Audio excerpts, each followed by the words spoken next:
A very good morning to my dear students. Today we will talk about the simple present tense. बघा, आज आपण tense विषयी शिकणार आहोत. टेन्समध्ये बघितलं तर तुम्हाला you will find 3 main tenses. The first one present, past and future. These are the 3 main tenses. Each tense carries 4 subtypes. The first one simple, perfect, continuous and the continuous perfect. ठीक आहे, अशा पद्धतीनं काय केलं जातं, ह्या प्रत्येक काळाचं 4 प्रकार इथं पडतात. त्यातलाच आज आपण पहिला प्रकार पाहणार आहोत and that is the simple present tense, म्हणजेच साधा वर्तमान काळ. काय पाहणार आपण? साधा वर्तमान काळ आज आपण पाहणार आहोत. It means the simple present tense presented by me, M.M. Koe. Let's see at the use of the simple present tense. The simple present tense can be used to refer the actions which occurs at regular intervals. काय बघा, म्हणून इथे हे महत्त्वाचं, regular intervals. That is important over here. Regular म्हणजे दैनंदिन,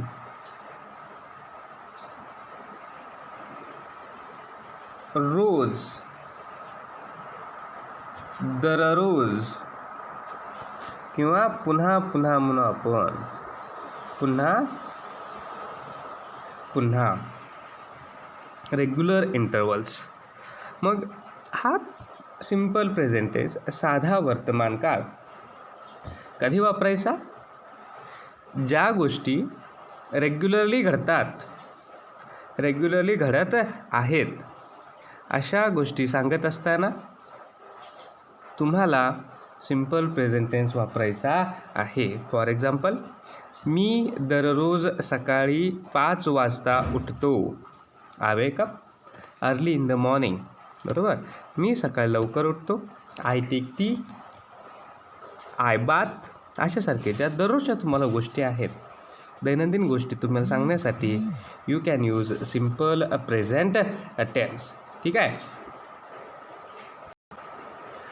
here just I have told you will have to use the simple present tense for regular intervals. चला तर मग बघूया नेमकं काय आहे. तर बघा, Rita teaches at college with 3 times a week. Rita काय करते? She is a Rita.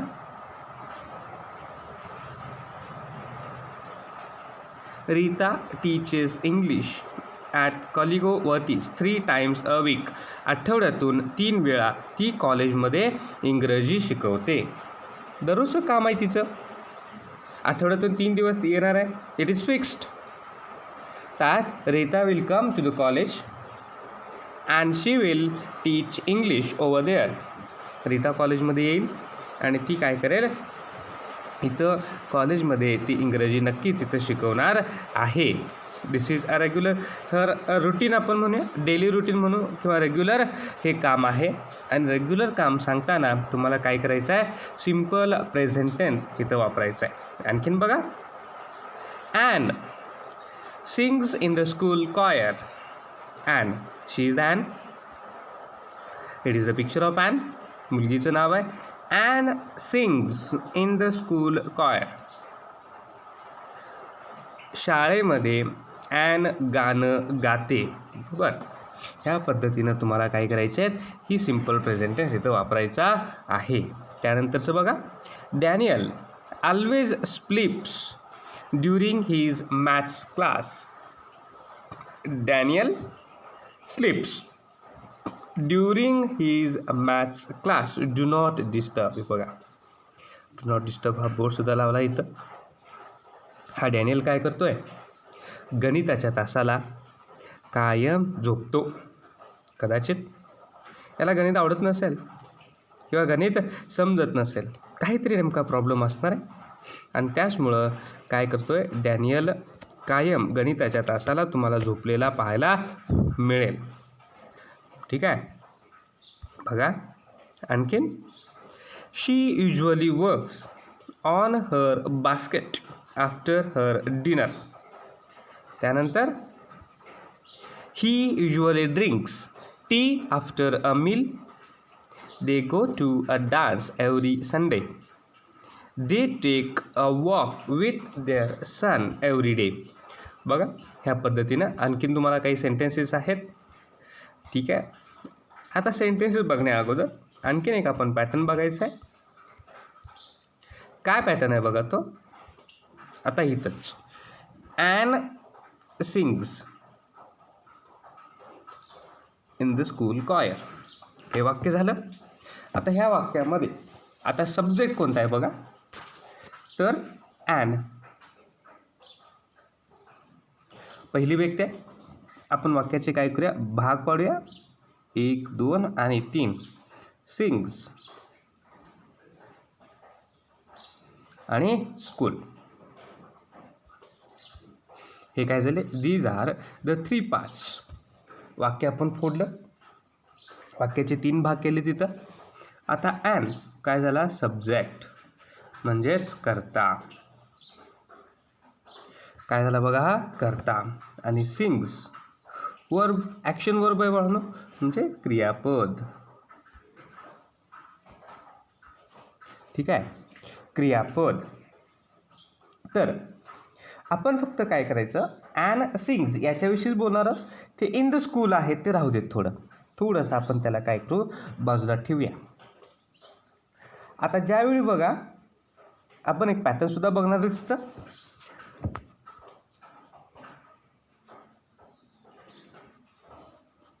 School आपण काय केलं, काढून टाकलं.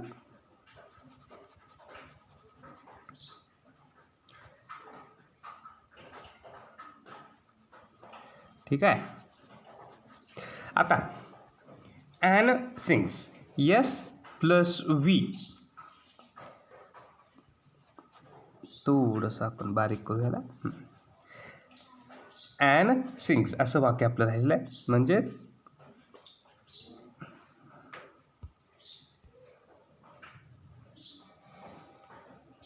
यस प्लस वी म्हणजे सब्जेक्ट अधिक क्रियापद, कर्ता अधिक क्रियापद. म्हणजेच काय झालं, ज्यावेळी तुम्हाला वाक्यात एक सब्जेक्ट अँड सब्जेक्ट झाला आणि सिंग्स ॲक्शन वर्ड म्हणजेच क्रियापद आपण त्याला म्हणूया, क्रियापद असतं, त्यावेळी काय होतं, सिम्पल प्रेझेंट टेन्स, साधा वर्तमान काळ तिथं होतोय. ॲन सिंग्स, ॲना गाणं गाते, बरोबर आहे. ही असं वाक्य तुम्हाला पाहायला मिळेल. ॲना दररोज गाणं गाते, आजही गाणार आहे, उद्याही गाणार आहे, परवाही गाणार आहे. काय मग ही जी रेग्युलॅरिटी आहे, ही जी तिच्या कामामध्ये असणारी सलगता आहे, ही सलगता दाखवण्यासाठीच काय केला जातो, सिम्पल प्रेझेंट टेन्स इथं वापरला जातो. म्हणजे वाक्य कसं होईल बघा आपलं, ॲन सिंग्स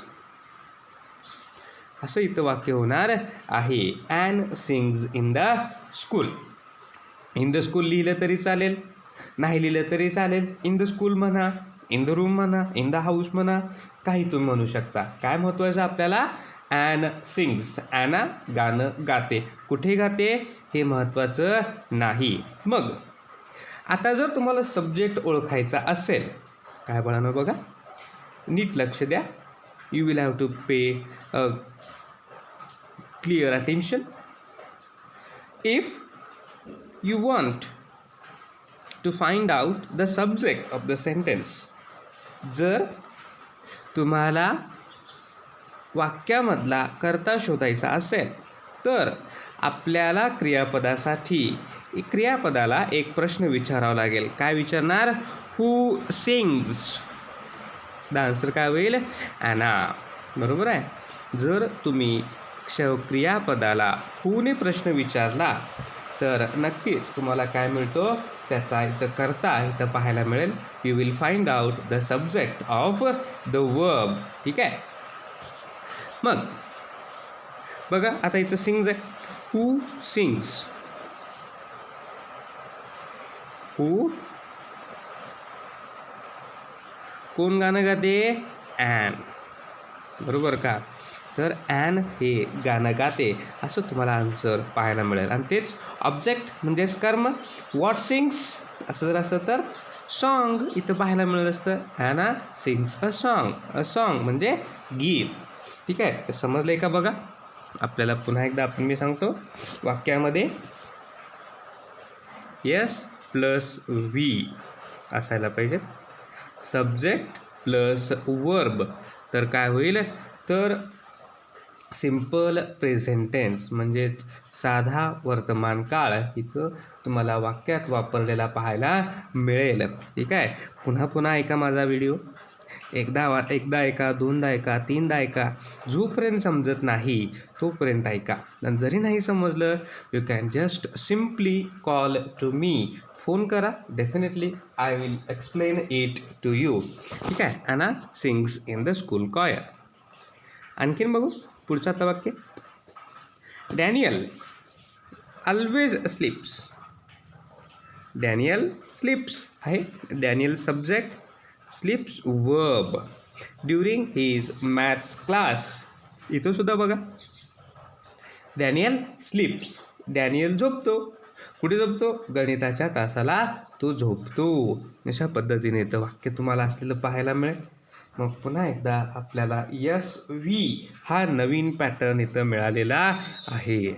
मग वाक्यामध्ये ज्या वेळेला यस व्ही असा पॅटर्न असेल त्यावेळी नक्कीच तिथं काय होणार आहे? साधा वर्तमान काळ इथं असणार आहे. Definitely there will be a simple present tense. ठीक आहे. Now let's go forward. आता इथं तुम्हाला काही चित्र आहेत. आता चित्रांच्यावरती आधारित काही वाक्यसुद्धा दिलेले आहेत. She usually works on her basket after a dinner. दररोज जेवण झाल्यानंतर ती काय करते? बास्केट विणण्याचं काम इथं ती करत असते. She works. बघा पहिल्यांदा सगळे वाक्य बघू. त्यानंतर he usually drinks tea after a meal. जेवल्यानंतर तो चहा पितो. त्यानंतर they go to dance every Sunday. दर रविवारी ते डान्ससाठी जातात. किंवा त्यानंतर they take a walk with their son every day. तर मला बघा here you have 4 sentences in front of you. The first thing you have to do is find out the verbs. बघा पहिल्या वाक्यामध्ये वर्क्स आहे, ड्रिंक्स, गो आणि take. बरोबर. इथं ही 4 क्रियापदं असले तुम्हाला पाहायला मिळतील. आता ही 4ही क्रियापदं काय आहेत? त्याच्या मूळ रूपामध्ये आहेत, मुख्य रूपामध्ये असलेले तुम्हाला पाहायला मिळेल. They are the main verbs. Main verb, past of four आणि पास्ट पार्टिसिपल अशी 3 रूपं आहेत. ही तुम्हाला मी 3 रूपं पाठवणार आहे किंवा त्याच्याविषयी सुद्धा आपण चर्चा करणार आहोत. पण तत्पूर्वी आता इथं बघा वर्क्स आहे, ड्रिंक्स आहे, गो टू आणि टेक अशी इथं 4 क्रियापद आहेत. शी, ही, दे आणि दे हे काय झालं? तर ह्या 4ही वाक्यामधला हा सब्जेक्ट आहे. आता कसा शोधला? हू वर्क्स. आपल्याला काय करायचं आहे? क्रियापदाला हूने प्रश्न विचारायचा आहे. हू वर्क्स. आन्सर काय होईल? She works. Who drinks? He drinks. Who go? They go. Who take? They take. असं इथं उत्तर आपल्याला नक्कीच पाहायला मिळेल. आणि मग तुमच्या असं लक्षात येईल की प्रत्येक शब्दामध्ये किंवा प्रत्येक वाक्यामध्ये यस वी हा पॅटर्न असलेला पाहायला मिळेल.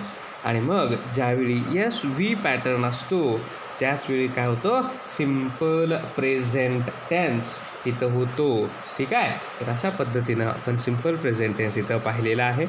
आता पुढं बघा, आता आणखीन काही वाक्य आहेत. आता इथं फक्त क्रियापदं दिलेत. काय दिलेत?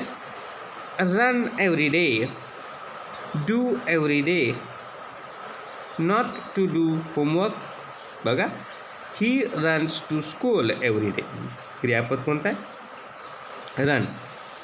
ही runs to school every day. Do every day. She does her homework every day and he doesn't do his homework every day. बघा, पहिल्या वाक्यामध्ये तो दररोज शाळेला जातो.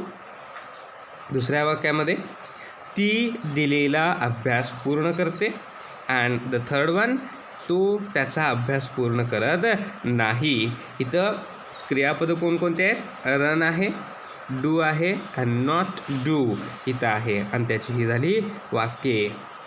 ही runs to school every day, she does her homework every day and he doesn't do his homework every day. अशा पद्धतीनं तुम्हाला काय करायचे आहेत इथं. आता इथं आणि बघा, नॉट लाईक, त्यानंतर गेट आणि लिसन ऑलवेज. आता वाक्य बघा, she doesn't like school. Not like म्हणजे आवडत नाही, तिला शाळा आवडत नाही. बरोबर. He gets an A+ on every quiz. He always listens to the teacher. She doesn't like school, तिला शाळा आवडत नाही. He gets an A+ on every quiz. प्रत्येक प्रश्नमंजुषेमध्ये, क्विज म्हणजे प्रश्नमंजुषा आपण म्हणूया, quiz competition. And he always listen to the teacher. शिक्षकांचं तो कायम ऐकतो. आता इथं सुद्धा बघा बाळांनो, तुम्हाला काय पाहायला मिळेल?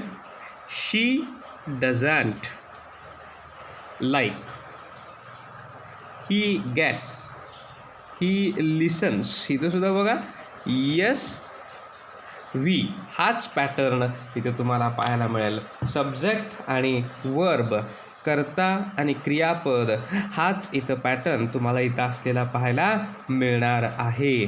त्यामुळं तुम्हीसुद्धा अशा पद्धतीनं ही सेंटेन्सेस बनवायचे आहेत, सेंटेन्सेस तयार करायची आहेत. ठीक आहे. त्यानंतर बघू, मेक. आय ऑलवेज,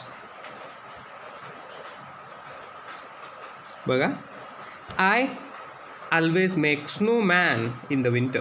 हा मेक आहे, स्नोमॅन आहे. I make always a Snowman in the winter. Snowman म्हणजे ज्यावेळी तुम्ही बर्फात खेळायला जाल, कदाचित गेला बाहेर वगैरे फिरायला, त्यावेळी तिथं काय करतात, इथं स्नोमॅन बनवतात, बर्फापासून बनवले. I throw snowballs. इथं बघा, स्नोबॉल्स म्हणजे बर्फ एकमेकांच्यावरती टाकलेला आहे. I throw snowballs, I don't throw snowballs. अशी वाक्ये इथं तुम्हाला बनवायची आहेत. Brush. I always brush my teeth. I always eat a lot of candy. I always eat a lot of candy. Even I don't eat a lot of candy. हे सुद्धा तुम्ही म्हणू शकता. त्यानंतर बघा, सेकंड.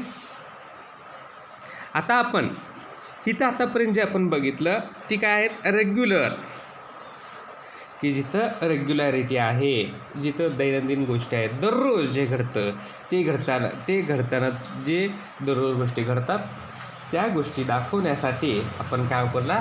सिम्पल प्रेझेंट टेन्स इथं वापरलेला आहे. आता दुसरा वापर बघा बाळांनो, काय आहे? The simple present is also use to stating general truths. म्हणजेच वैश्विक सत्य.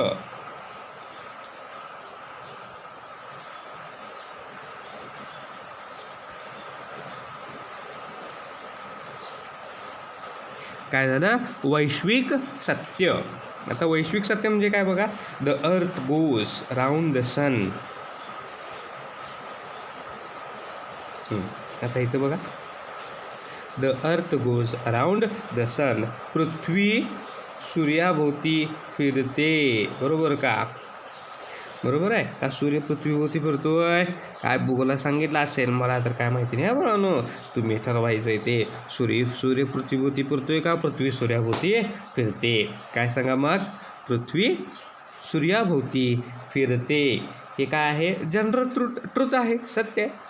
बरोबर, भूगोलात झाले. त्यानंतर इथं बघा, बर्ड्स फ्लाय. पक्षी उडतात का? बर्ड्स वेअर फ्लाईंग असं म्हणतो आपण. एकेकाळी पक्षी उडत होते असं म्हणतो का?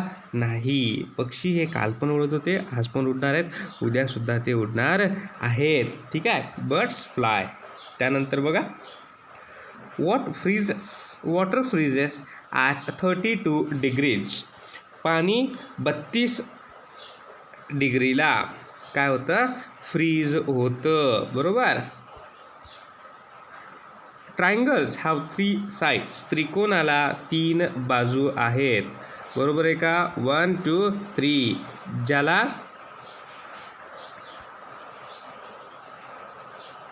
ज्याला 3 बाजू आहेत त्याला आपण काय म्हणतो? त्रिकोण म्हणतो. These are general truth. याला आपण काय म्हणूया? वैश्विक सत्य म्हणूया. हे कधीच बदलणार नाहीत. का 4 बाजूला होणार का त्रिकोणाला? नाही. म्हणून बघा, पक्षी उडणार आहेत. त्यानंतर अर्थ गोज राऊंड द सन. पृथ्वी सूर्याभोवती कायमी फिरतच राहणार आहे. तिथं मात्र कोणताच बदल इथं होणार नाही. मग ज्या गोष्टी बदलणार नाहीत, ज्या गोष्टी कायम आहेत, ज्या गोष्टी सत्य आहेत, त्याला ते सांगण्यासाठी आपण काय करतो? सिम्पल प्रेझेंट टेन्स इथं वापरतो. आता पुढं बघा, बर्ड्स फ्लाय, वॉटर फ्रीजेस आणि ट्रायंगल्स हॅव 3 साइड्स. तर तिसरी गोष्ट, occasionally use simple present tense to express future actions occurring in the future. आता future actions occurring in the future, भविष्यामध्ये घडणाऱ्या गोष्टी सांगण्यासाठी सुद्धा सिम्पल प्रेझेंटचा वापर केला जातो. कसं? बघा, our planes leaves at 8 o'clock tomorrow night. उद्या आपलं प्लेन 8 वाजता निघणार आहे. बघा, उद्या रात्री 8ला आपल्याला निघायचं आहे. Our plane will leave tomorrow at 8 night. म्हणजे उद्याची गोष्ट. उद्या मी जाणार आहे, उद्या मी येणार आहे, उद्या असं होणार आहे, उद्या तसं होणार आहे. होईल असं म्हटलं का आपण? नाही. उद्या इंग्रजीचा तास होणार आहे असं सांगण्यासाठी सुद्धा काय होतं? काही भविष्यात घडणाऱ्या गोष्टी त्यासुद्धा बोलण्यासाठी काय करतो आपण? सिम्पल प्रेझेंटचा वापर करतो. ठीक आहे. In addition, it is used to when referring to a printed material and when describing events portrait in a book. बघा, NASA starts countdown to Mars mission. हे काय जास्त तुम्हाला महत्त्वाचं नाही. To bare infinitive to be walk.